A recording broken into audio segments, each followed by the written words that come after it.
Hello there, you're welcome to HisGov TV. In today's video, we are going to be looking at the WASSCE Chief Examiner's Report, and this is what we've been doing for some time now.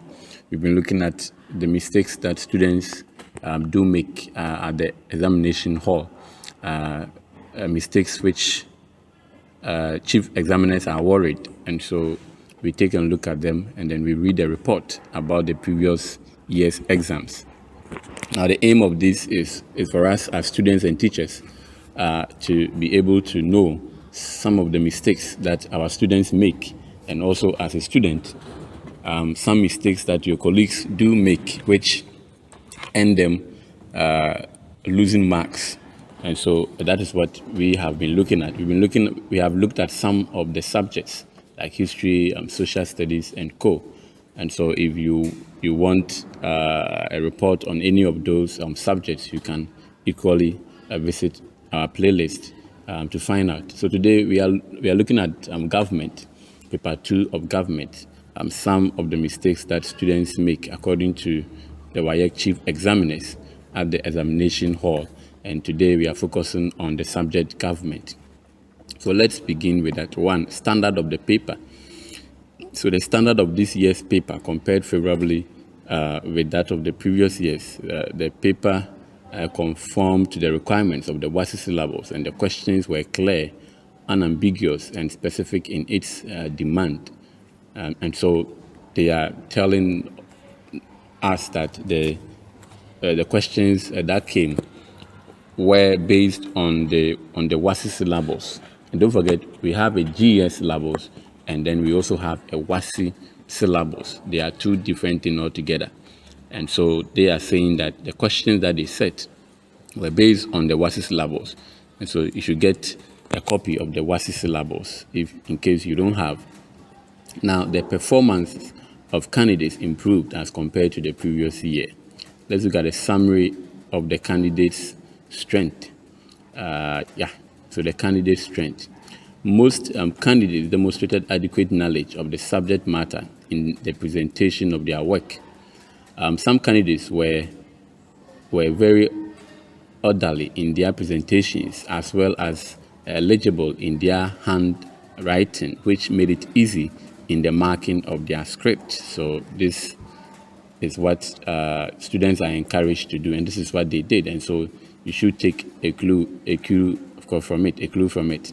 Now, an appreciable number of candidates adhered to the rubrics. So a lot of them adhered to the examination rubrics, and these examination rubrics had to do with the guidelines, the instructions around the exams. So do not write on this margin. Choose 3 questions. You have chosen 3. You've not chosen more than 3. And all of that. Those are the examination rubrics. There was an improvement in the language of many of the candidates. So candidates are also commended for their usage of the language, that they did well. There was an improvement. Now, 3, let's take a look at the summary of candidates' weaknesses. And this is where candidates should take key notice and try to prevent some of these mistakes. Some candidates presented their answers with irrelevant preambles to the question. Wow. So irrelevant preambles to the question. And so, for instance, when you are asked to talk about, say, the functions of or the types of government, or maybe the functions of a political party, and then you start with a preamble. The functions of political party are enumerated in this blah blah blah blah form. According to them, some of these preambles were irrelevant. It's important that you go straight to the question, right?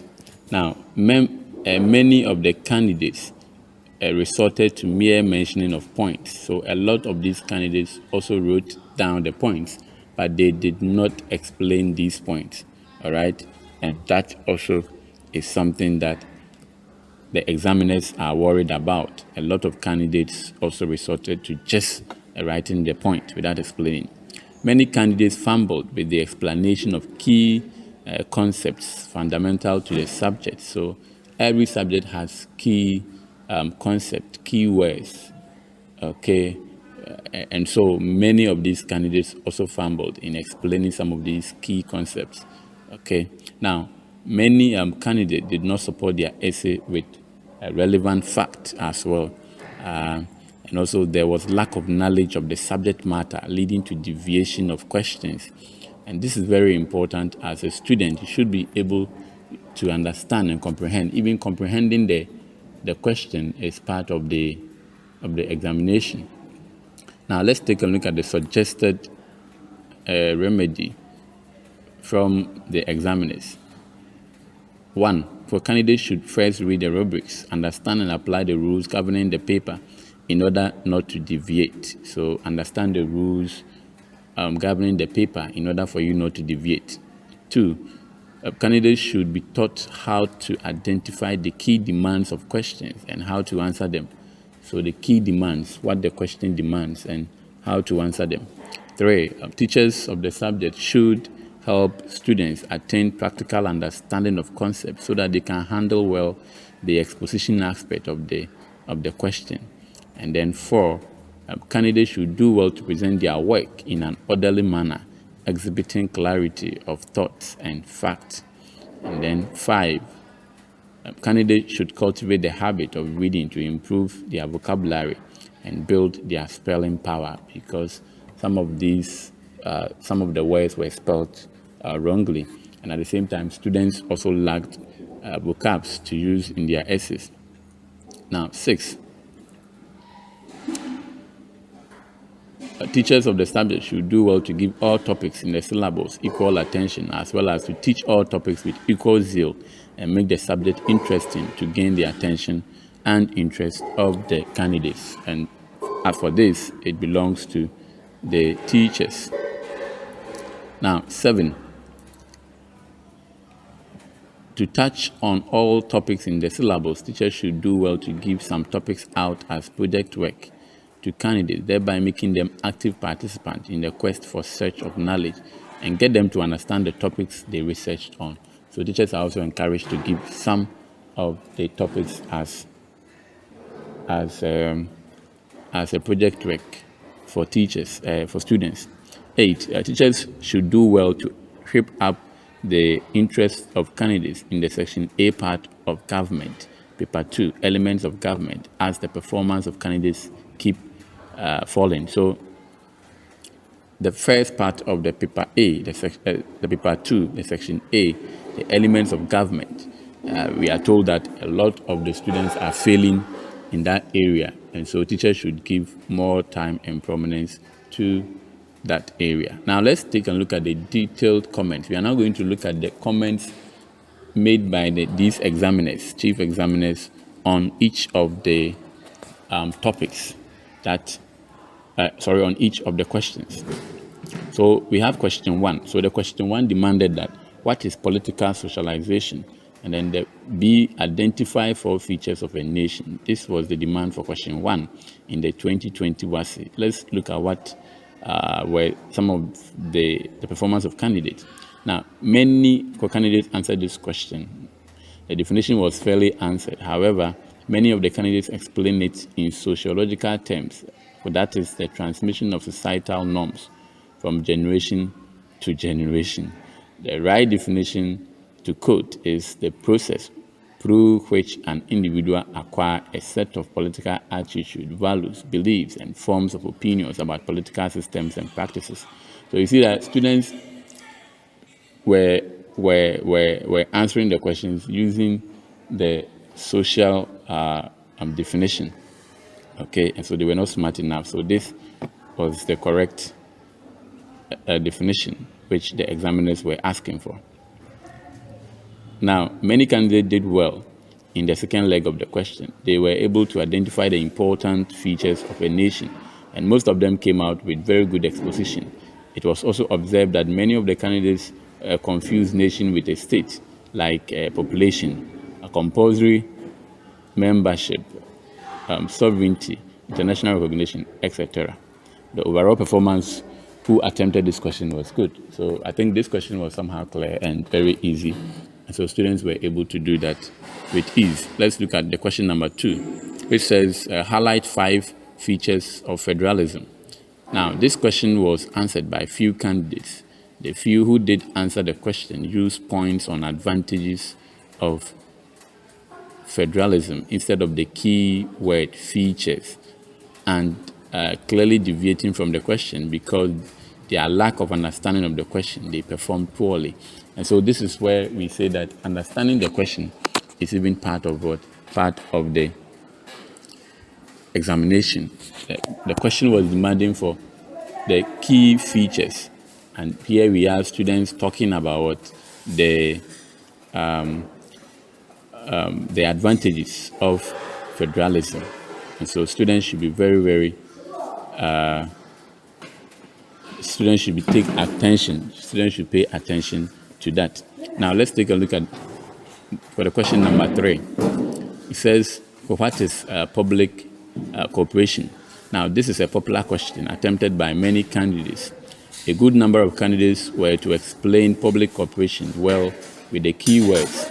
It was observed that some of the candidates left out a key component in their definition. That is, they provide essential services at a reduced cost, which was a major requirement. And so, you see, this is a popular question because some questions in the examination room are not popular. Bear in mind, we have popular and unpopular questions in any exams that you do. And for me, I term the unpopular questions as questions for the fools, that sometimes you answering them, you must be smart enough. If not, you will not get your marks. So, of course, candidates left out this important component. They provide essential services at a reduced cost. Many of them did not add this part. Now, the next part was identify 4 ways in which public cooperation are controlled. The second leg of the question was satisfactorily answered by many of the candidates. However, a few others merely listed, and others confused control of the public cooperation with its importance. So I think they were writing the importance rather. The overall performance of candidates was very good. Let's look at the question number 4. The question number 4, outline 5 ways in which public opinion is measured. Now, this was a popular question attempted by many of the candidates, and it was one of the well-answered questions. They understood the question well, and to a great extent answered it satisfactorily. The overall performance of candidates was very good. Yes, so this question was somehow cheaper, and so students were able to answer it well. Let's look at the question number 5. Explain 5 means of safeguarding rights of citizens. This was also a popular question attempted by many of the candidates with equally good performance. However, a few of the candidates misunderstood the question and therefore wrote on types of rights. Wow. Again, some of them could not explain satisfactorily. Good points raised. Overall performance of candidates was also what? Not bad, also good. That's interesting, right? Let's look at the question number 6. Was for them to identify the differences between a crown colony and a protectorate, the differences between any 5 differences between a crown colony and a protectorate. Now, the question was the least and poorly answered. Many of the candidates could not do any meaningful distinction between a crown colony and a protectorate. Interesting. The answers provided by the candidates revealed that either the teachers did not teach this part of the syllabus or the candidate did not study the topic well. The overall performance of the candidate was very poor. And this is interesting. It looks like it ran through the whole examination process, because for them to capture it, I think it is a call on teachers to also make sure that they cover almost entirely every topic that is in the WASSCE syllabus. They don't pick and choose, because this is a worrying situation. Let's look at the question number 7. Highlight 5 sources of finance of political parties in Ghana, where the political parties get their finances from. This was another popular question, I know, and it was also satisfactorily answered by the candidates. The candidates demonstrated evidence of good knowledge of the subject matter through the quality of their exposition. The overall performance was also excellent. Fantastic. Let's look at the question number 8. Now, the question number 8 says that outline 5 features of the 1979 Third Republican Constitution of Ghana. Now, this was not a popular question, and this is what I say. This question sometimes is for questions for the food, but few candidates who attempted it did well by raising and explaining adequately some of the peculiar features of the Constitution well. The few candidates, the few number of candidates who attempted the question could be as a result of teachers ignoring that aspect of the syllabus, or candidates see it as an abstract and boring.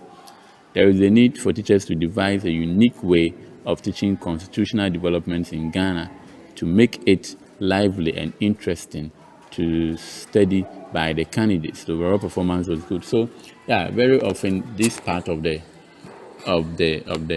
syllabus is very boring because they are more or less abstract. So if you're a teacher and you don't devise various means to actually get students involved, bear with me, you are not going to get any proper response to that. Let's look at the question number 9. Highlight 5 achievements of the Aborigines Rights Protection Society. Now, this was one of the well-answered questions, and it was attempted by a good number of candidates. Almost all of them understood the demands of the question and appropriately delivered on it. It was, however, observed that some of the candidates misunderstood achievement to mean aims of the society, thereby deviating from the question. Always you get people who will deviate, and it is normal. Overall performance was good. The last question, identify 5 challenges faced by the UNO. This was a popular question, attracting most of the candidates with equally good performance delivered by them. They were able to outline and explain the challenges in detail. In some instances, however, wrong explanations were given to the points.